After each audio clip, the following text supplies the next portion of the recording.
Obrigada. A alegria é minha de sempre retornar aqui, né? Se a gente é chamado de novo é porque existe algum laço, né? Então, vamos falar hoje, o título da palestra hoje é Construamos a Paz Promovendo o Bem. Quem aqui não quer um pouquinho de paz, né? Então vamos entender como é que funcionam, né, essas coisas. Como é que a gente constrói a paz fazendo o bem. E Emmanuel, ele diz assim, reflete na importância da tua própria imortalidade e recorda, onde estejas, que a paz de teu ambiente começa invariavelmente em ti. Às vezes a gente tem o costume de dizer assim, eu não tenho paz porque o outro me incomoda, eu não tenho paz porque aquilo ali está acontecendo, né? O outro está fazendo barulho, alguém que me tira do sério. A gente sempre acha que a paz a gente vai conquistar de acordo com o nosso entorno, né? Eu estando num lugar tranquilo, eu vou estar em paz. E isso a gente sabe que não acontece. Porque muitas vezes nós fugimos das situações, procuramos um lugar calmo, tranquilo, e a agonia continua. Aquilo que a gente traz dentro da gente continua fervilhando, não só no coração como na mente. Os problemas, eles vão com a gente aonde a gente for. Então, essa inquietude, ela nos acompanha seja onde for. Independe de onde se esteja. E aí, como é que a gente pode falar de paz sem falar de caridade? Eu sempre falo nas minhas palestras que por mais que a gente fale de diversos assuntos, a gente pode trazer 1000 títulos aqui, em algum momento vai se falar da caridade. Não é à toa que lá no meio do Evangelho tem um título que tem uma passagenzinha que fala que fora da caridade não há salvação, né?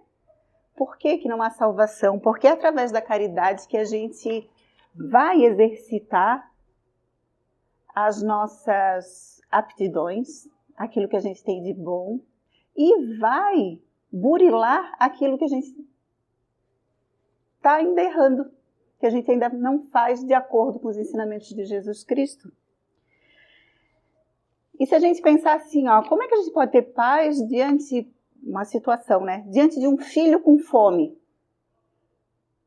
Quem consegue ter paz? Pensa como é que fica o coração de uma mãe que ao se deitar, lembra que o filho não fez nenhuma refeição naquele dia. É doído, né? A fome é uma coisa que dói. Deus e Jesus nos enxergam dessa forma o tempo inteiro. Filhos com fome. E aí a gente tem que sempre levar essas palavras que são ditas do Evangelho e que são trazidas por Jesus, não no seu sentido literal. Porque a fome, ela pode ser a fome de várias formas. A gente pode ter fome de justiça,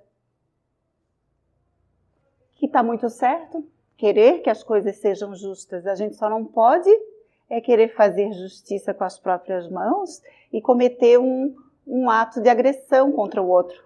Mas a justiça no sentido da justiça de Deus. Então, sempre interpretar com o olhar de como Jesus nos trouxe esse ensinamento. Então, quando se fala da justiça, a justiça de Deus, não a justiça dos homens, né?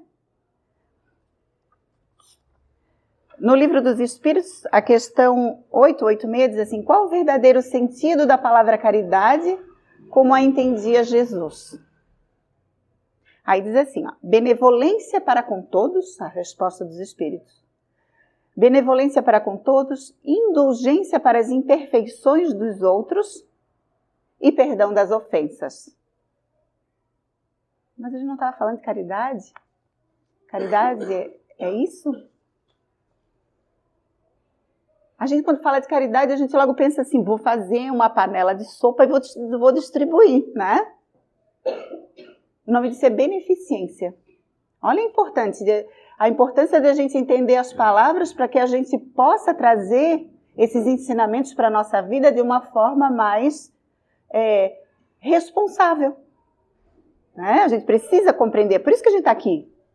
E cada vez que eu repito isso que eu leio lá do Livro dos Espíritos, do Evangelho, de todos esses livros que a gente busca para trazer a informação numa palestra, a gente vai fixando isso dentro da mente da gente. E quem vem assistir também, ouve aqui, ouve acolá, falando de caridade, né? Falando de benevolência, falando de sermos justos, de sermos bons, de sermos...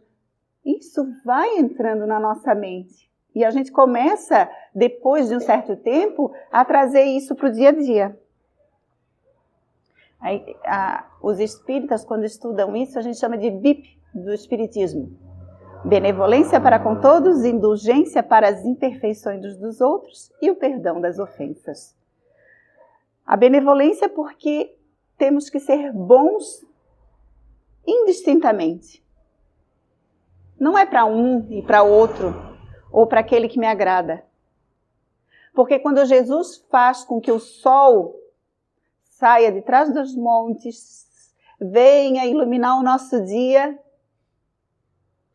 com o amanhecer, ele não escolhe para quem o sol vai nascer. Ele faz com que o sol nasça para os justos e para os injustos.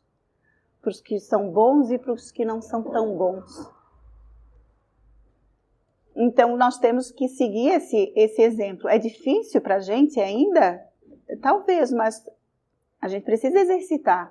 De que aquele que ainda não está agindo com as atitudes que Jesus ou que Deus nos trouxe, ele um dia vai chegar lá.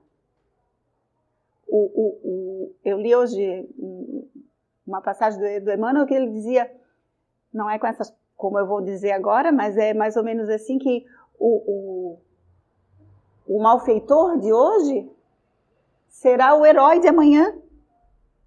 Porque ele vai mudar. Ele vai se modificar, porque tudo aquilo que a gente tem de bom é uma semente que está dentro da gente. Que é a essência de Deus. Que Ele colocou em cada um de nós, assim, que nos criou. A gente só precisa de um tempo para fazer com que essa semente floresça. Uns levam mais tempo, outros menos, né? A indulgência para as imperfeições dos outros, porque não é nem bonito a gente ficar apontando o defeito do outro. Às vezes aquilo que um faz de uma forma que eu acho meio tosca e meio, né, um tanto mal feito, seja o máximo que aquela criatura consegue fazer. Ela está dando tudo dela para fazer aquilo ali, mal feito. Mas é o tudo dela. Então a gente precisa incentivar. E não ficar dizendo, tá vendo? Visse o trabalho que aquela pessoa fez? Que coisa mal feita. Eu teria feito muito melhor. E às vezes a gente pode fazer melhor mesmo. Porque a habilidade de um não é a habilidade do outro. E cada um de nós é um diferente do outro. Cada um se dá bem com uma coisa e com a outra tem dificuldade. Isso é normal.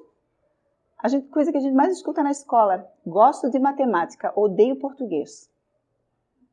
O outro diz assim, odeio português, amo matemática. Não é assim? Essas são as duas que são mais... Ó, tem gente... Os jovens estão rindo ali atrás. É bem assim.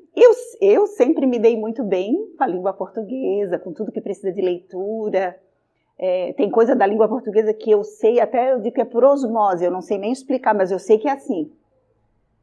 E cálculo, não sei, alguma coisa aconteceu no meio do caminho que o cálculo me dá um pouco de pânico, né?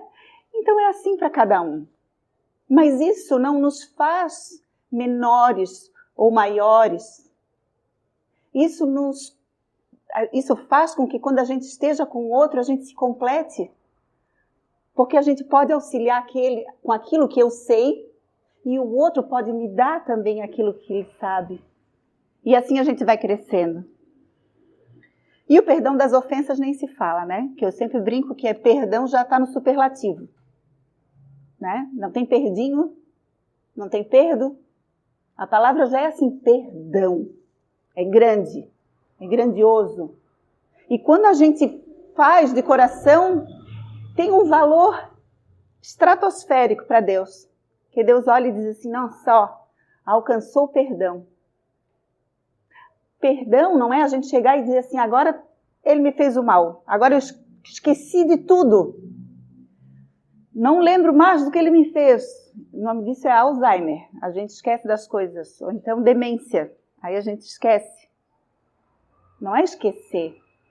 É a gente começar por não querer o mal. Ele me fez, ainda me dói. Mas eu não quero que a mesma coisa aconteça com ele.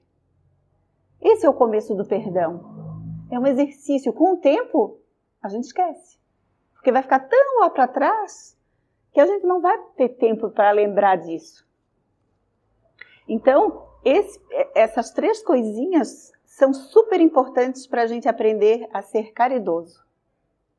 A questão 918 diz assim, por que indício se pode reconhecer em um homem o progresso real que lhe levará a espírito na hierarquia espírita? Aí a resposta dos espíritos. O espírito prova sua elevação quando todos os atos de sua vida corporal representam a prática da lei de Deus e quando antecipadamente compreende a vida espiritual. A gente precisa compreender as leis de Deus para que a gente esteja literalmente ligado a Ele. E aí o que é, né, essas leis? Porque a Federação Catarinense está tratando de todas as leis divinas. Cada mês é uma lei divina que está sendo trazida para os centros espíritas, né? A pergunta 614 diz assim, que se deve entender por lei natural, que é bem o início, lá no Livro dos Espíritos, falando sobre as leis. Lei natural é a lei de Deus, é a única verdadeira para a felicidade do homem. Ela lhe indica o que deve fazer ou deixar de fazer. E ele só é infeliz quando dela se afasta. Quando a gente faz coisa errada, que não está de acordo com o que o Papai do Céu ensinou, a gente é infeliz. A gente é infeliz porque, primeiro, que já se acende um letreiro luminoso dentro da nossa mente que diz assim, está errado. Isso não vai dar certo. Em algum momento a gente vai responder por aquela escolha. A gente sabe sempre. Mas como nós temos um apego muito grande por essas alegrias aqui da Terra, a gente acaba deixando os ensinamentos de Deus de lado. E, às vezes, a gente passa por uma porta dessas largas que trazem um prazer. Não adianta, se alguém disser que não é prazer, aí está mentindo. Dá, mas é um prazer momentâneo. E que às vezes nos leva a uma consequência muito maior lá na frente. Né? Eu conversei uma vez com uma pessoa que já tinha feito uso de droga e ele disse assim, nunca diz para ninguém que a droga não tem um efeito de prazer. Diga que tem, mas mostra o medo, mostra o quanto ela é perigosa e quanto aquilo passa rápido. Porque se a gente disser assim, aquilo é feio, aquilo é... Não, a gente precisa saber o que é. Mas precisa saber junto com isso a responsabilidade que aquilo tem e o que aquilo vai trazer para a gente. A gente sabe que a droga é um processo que leva, às vezes, várias encarnações para a gente poder se livrar dela. Porque fica esse sentimento de que é bom. Por isso que desperta novamente. Por isso que a gente não deve nunca experimentar. Porque aquilo que a gente não sabe o que é, não conhece, não sente falta. Né? Tem coisas que a gente tem hoje no dia a dia da gente que no tempo das nossas mães ou até no nosso tempo, né, a gente já mudou e a gente não tinha e não sentia falta. Porque não usava, não tinha aquilo ali, porque que parâmetro que a gente ia fazer de comparação? Então a gente precisa compreender essas responsabilidades Porque toda vez que eu escolho algo assim, eu estou me afastando de Deus. E aí eu estou escolhendo o que para mim? A infelicidade, como disseram os espíritos. Tem um comentário de Allan Kardec, a questão 930, que ele diz assim, ó.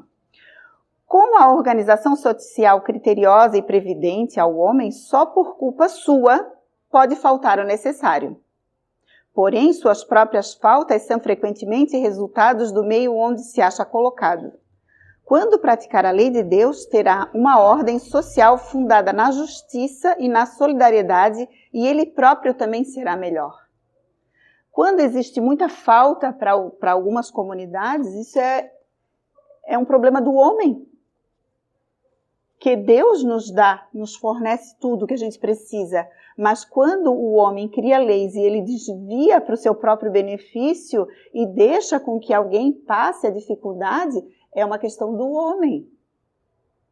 Mas se a gente vive nesse meio, a gente está suscetível a isso, porque tudo que acontece de dificuldade na vida da gente é por algum motivo.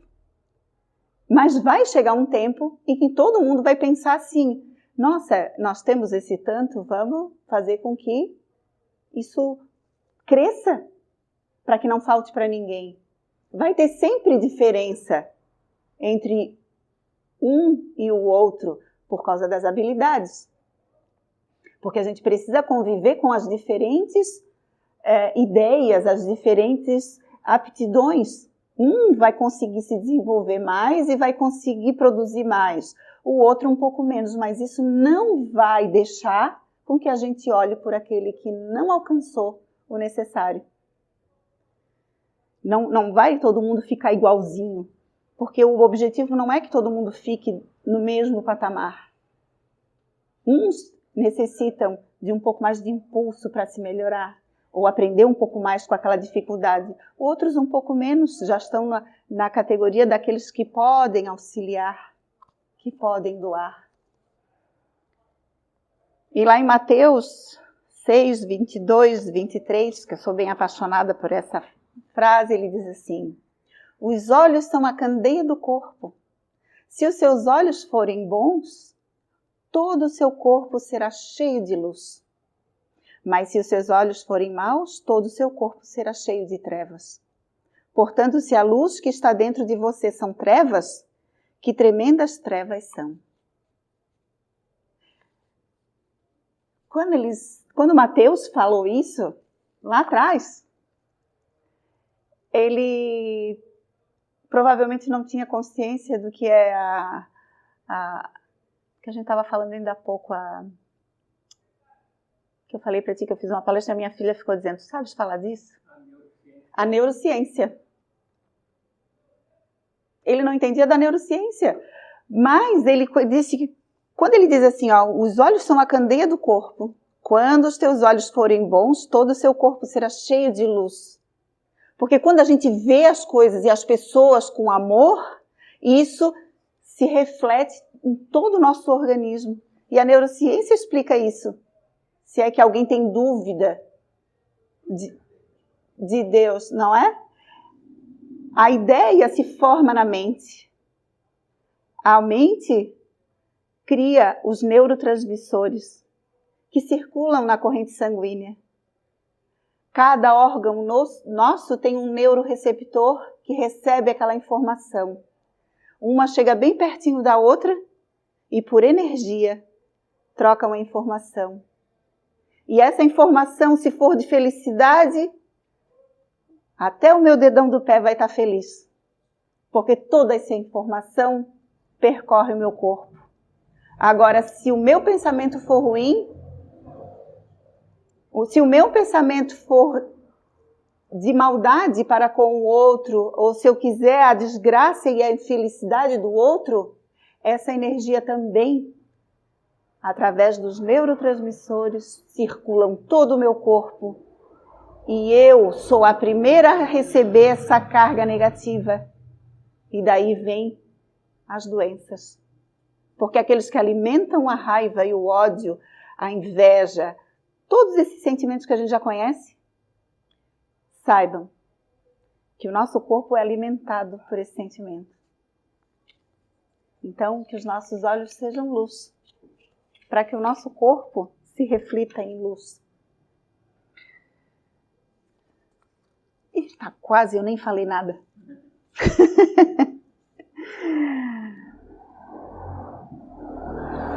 Essa aqui eu vou pular. Lá no livro, o livro Pão Nosso, tem um textinho do Emmanuel, que é céu com céu. Aí no início é uma frase de Mateus, né? Mas ajuntai para vós tesouros no céu, onde nem a traça, nem a ferrugem o consomem, e onde os ladrões não penetram nem roubem. Isso é só uma frase de Jesus escrita por Mateus. E aí o texto diz assim: em todas as fileiras cristãs se misturam ambiciosos de recompensa que presumem encontrar, nessa declaração de Jesus, positivo recurso de vingança contra todos aqueles que pelo trabalho e pelo devotamento receberam maiores possibilidades na terra. O que lhes parece confiança em Deus é ódio disfarçado aos semelhantes, por não poderem assambarcar os recursos financeiros à frente dos olhos, lançam pensamentos de crítica e rebeldia, aguardando o paraíso para a desforra desejada. São esses que querem, a ambição é sem limite, que invejam a tudo. Que são situações que a gente encontra no nosso dia a dia hoje, né? Mas que lutam tanto por ter tesouros, compram casas, carros, todo tipo de patrimônio, e isso tudo não se leva daqui. Não é que não se possa ter. A gente pode alcançar. Se é um sonho teu, luta, conquista. Mas conquista com seriedade, com responsabilidade. Conquista. Mas temos que lembrar que a gente não leva nada daqui. Junto com essa conquista, luta para ser, né? Lutemos nós para sermos bons cidadãos, cumpridores dos nossos deveres. Ainda que muitas vezes as leis aqui do homem a gente saiba que tem coisas que estão tão erradas, mas nós precisamos seguir as leis do homem também. E aí quando a gente vai lá e adquire algo de bom, que a gente lembre daquele que não tem. E assim a gente vai mantendo um equilíbrio, porque a gente pode ser bom, ser rico, ter todas as coisas da terra, mas sermos bons. Deus não disse para ninguém, Jesus nunca disse para ninguém assim, tu tens que ser pobre para ser feliz. Tu tens que viver numa casinha lá. Não, ele não disse nada disso para ninguém, ele só disse que a gente tem que ser bom. Que a gente precisa cuidar das nossas coisas, cuidar da nossa vida, cuidar de nós mesmos, cuidar do nosso pensamento, dos nossos atos. Porque eu não consigo fazer por ti. Eu consigo fazer por mim. E aquilo que eu fizer de bom vai refletir para o outro como exemplo. É assim que as coisas acontecem. É assim que a gente ensina os filhos. Através do nosso exemplo, porque eles às vezes na juventude podem não perceber. Mas um dia eles percebem a grandeza dos nossos sentimentos, aquilo que a gente fez de bom. Às vezes não foi tudo que precisava ser, mas era o máximo que a gente conseguia. Porque nós também estamos em desenvolvimento e em crescimento. E às vezes o pai e a mãe não são perfeitos, às vezes não, nunca são. Mas querem sempre o nosso melhor. Muitas vezes nós estamos em lutas terríveis dentro de nós mesmos. E às vezes a gente necessita do amparo do filho, que compreenda aquele nosso momento de pequenez, de erro, de uma série de coisas. Pai e mãe não é super-herói. Mas a gente dá aquilo que a gente pode dar.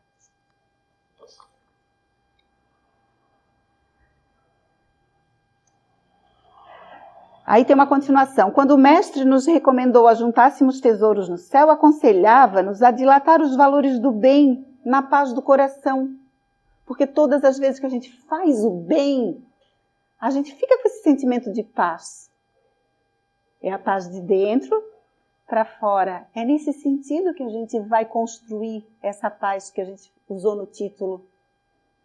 Porque toda vez que eu faço bem, eu crio aquele sentimento de dever cumprido e as coisas de fora já não me incomodam mais. Porque eu sei que aquele que eu ajudei está bem. Eu sei que aquela minha atitude ali foi boa. E a gente precisa reconhecer também na gente. Quando nós fazemos coisas boas, eu não sou nada, eu não sou ninguém. Não, está errado. Eu sou sim, eu sou importante. Cada um de nós aqui é importante aos olhos de Deus, porque senão não estaríamos aqui. E cada um de nós tem o seu valor. Precisamos nos valorizarmos primeiro, para que os outros nos olhem com reconhecimento. Não com orgulho e soberba, mas sabermos do que somos capazes. E valorizar o pequenininho que a gente faz. Porque diz aquela frase, pouco com Deus é muito. Não é? O homem